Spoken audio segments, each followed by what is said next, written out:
Hey guys, what's up? Welcome back here to today's edition of Intuitive Angling, and appreciate you guys swinging by the channel to check today's video out. Guys, today I want to talk about how to read the water. Now, this is a term you may or may not have heard, but reading the water is basically it's an art form, and it is an art form that allows people. Some people have this art form better than others, but it gives you the ability to assess the potential that an area has. And that's one of the biggest things in bass fishing that you have to really learn as you go on, is you have to be able to quickly and accurately assess the potential that an area has to produce fish. So we're going to give you guys some tips and advice on how to read the water in today's episode. Also, guys, before we get started, thank you very much for everybody that's taking time to hit that subscribe button, man. If you want to help the channel out free and easy, just hitting that subscribe button, hitting the like button, and sharing the videos. Commenting on the videos is a good way to do it. And guys, also, if you want to go to the next level with Intuitive Angling, you can become a channel member of Intuitive Angling. Just go to my homepage, click on the join button or the membership button for details.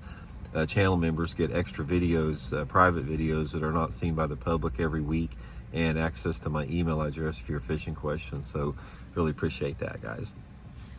Okay, one of the lost art forms in bass fishing, in the advent of live scope, is the ability to connect with nature a little bit and to, quote, read the water. Reading the water has been a long time art form that's been a trademark of really, really good bass anglers over the years, their ability to dissect and read water. And basically now people are losing their ability to do that because they're so focused on looking at that screen, and the screen is their world, so they don't have to read the water. They don't need to do that because the screen is telling them everything they need to know. But when you do that, you're diminishing the sport, and that's not fair chase. That's not what the sport is about. So let's talk about reading the water and how to develop your skill at it, a little bit of what it is. Okay, one of the things that separates really good bass anglers from just average anglers is the ability to find the fish. And in order to find the fish, you have to be able to read the water, and you have to be able to accurately assess how good an area is based upon a set of criteria, because every single area on a lake, it's got different levels of potential. Some areas may have like no potential whatsoever, just dead water, there's no fish there. Some areas may have a few fish in it. Some areas may have an isolated fish in it. Say, for example, there's one log out on a flat, there might be one bass on it. And other areas might have big groups or big schools of fish based upon how they're set up, like on ledges or drop-offs or big grass beds. So every single area has different potentials. And in order to determine how you want to fish and maximize your day, you have to be able to read that water to determine the potential that it has. So here's some things that I can give you some tips and advice on how to read the water and exactly what that means. First of all, when you're trying to decide where you want to fish at, you have to really break it off into seasonal patterns and seasonal movements of the fish. So if you have your favorite lake that you fish, say the lake you fish is 20 or 30,000 acres, depending upon the time of the year, there's always going to be a better part of the lake to fish. Just real basic, for example, like in wintertime, cold weather, usually the lower end of the lake is going to be better because the water's clear. And as it gets warmer and the temperatures get hotter, a lot of times the more stained areas of the lake, like the upper river portions, are going to be better. That's just a real basic synopsis of it there. So you have to be able to put yourself in the right area, and that is something that you don't really have to read the water other than like water visibility. But what you really have to do, and the entire foundation of this begins when you do get on the water, once you select that area. Okay, so say, for example, you've selected, based upon all your research, that you've got this one really nice creek about midway up the lake that sort of fits into the seasonal mode, what's going on. When you pull into that creek, this is when your process begins as far as reading the water. Now, one of the things that I would suggest if you have a boat is when you get into the area that you're going to fish and that you want to fish, take a little scouting run around that area even before you start fishing. So say, for example, you pull back into this big creek arm, and the creek's maybe, say the creek is a half mile long. take some time just to run around that whole creek. Just run through it at 15 or 20 miles an hour. Look at what's available. See what type of cover is available. Maybe get a feeling on how the water clarity changes. Maybe the water clarity is a little cleaner at the mouth of the creek. Maybe the water's got a little bit more color towards the back of the creek, or vice versa. And try to get a note of all the different possible type of cover that the fish can be in. There may be some lily pads in there. There may be a grass bed. There may be some cattails. There may be some boat docks or riprap or whatever. Okay, and then once you get a feeling about how this creek lays out and the water clarity and the type of cover that you get in, this is when the art form of reading that water really kicks in.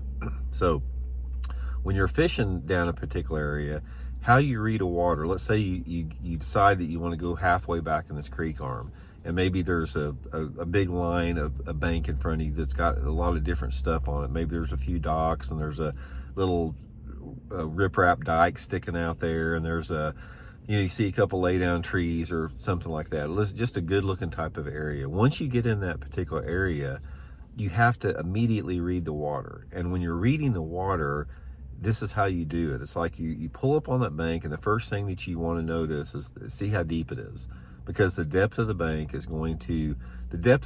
in relationship to how far you are off the bank is going to tell you a slope as far as how quick or how not quick that bank drops off. That right there is going to be a piece of information that begins your search with your lure.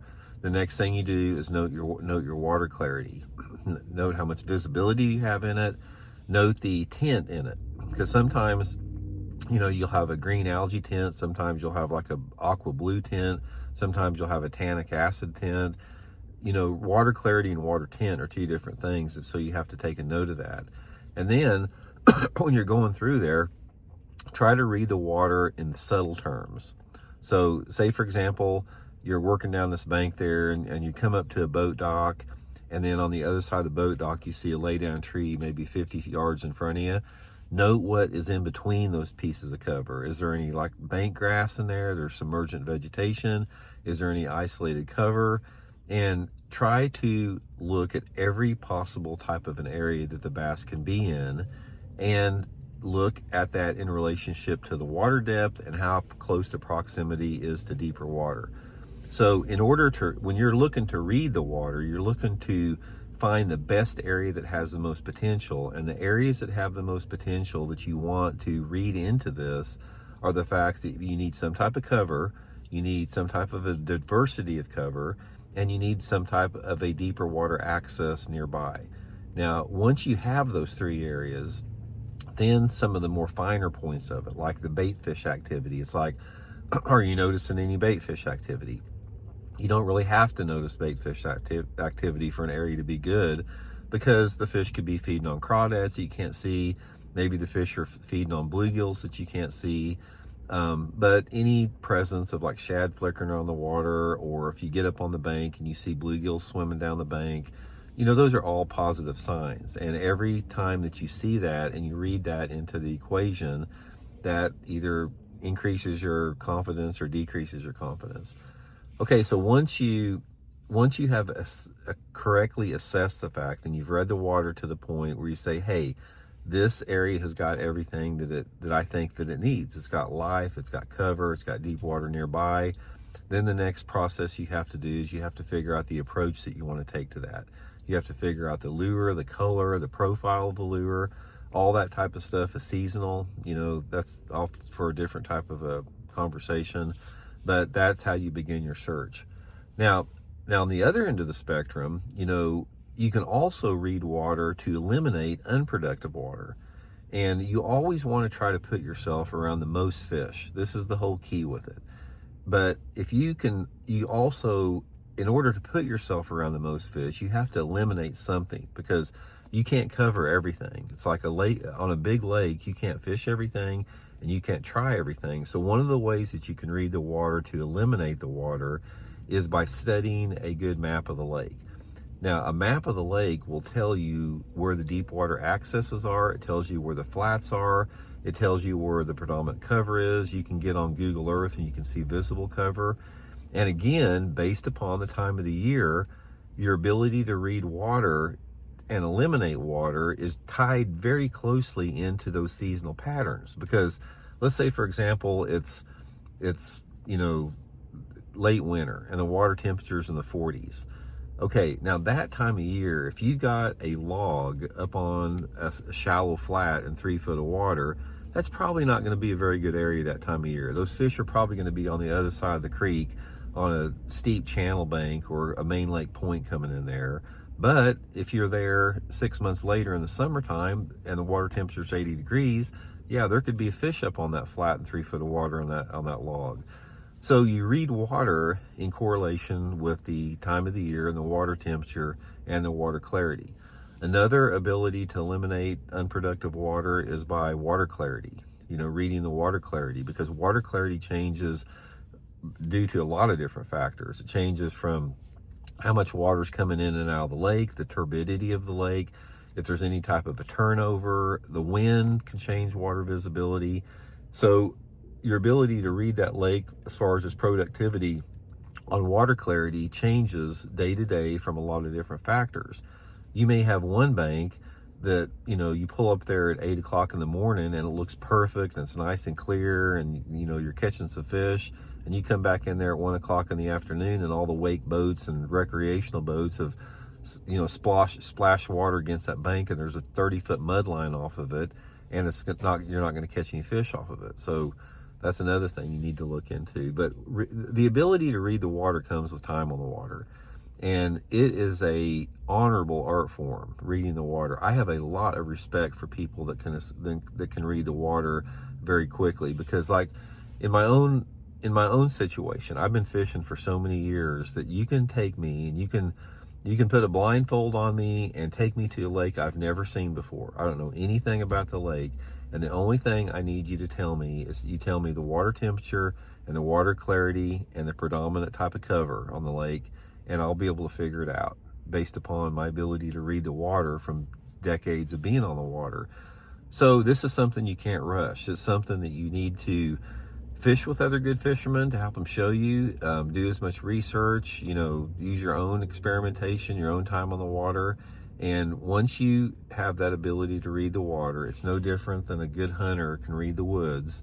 It just makes fishing so much more satisfying. So anyway, guys, hope it helps you out. We'll check in later.